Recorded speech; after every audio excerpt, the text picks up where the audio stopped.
Okay, the backside is buttered, and now I use real butter. Okay, and this right here is turmeric. I'm going to put that on the back, and it's ground turmeric, all natural.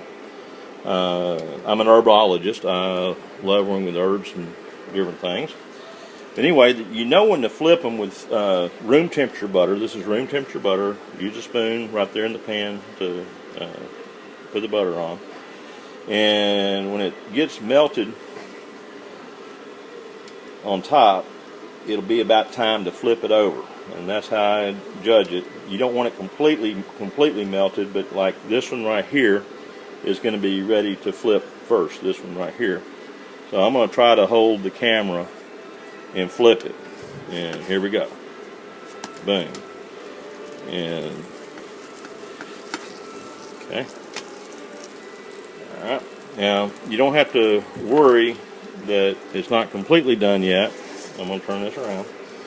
And what I'm going to do is I'm going to take this glass. I have a glass right there. And I'm going to use it as a cutter to cut a hole in the middle. And kind of twist it right there. And you pick it up. And same way with this one.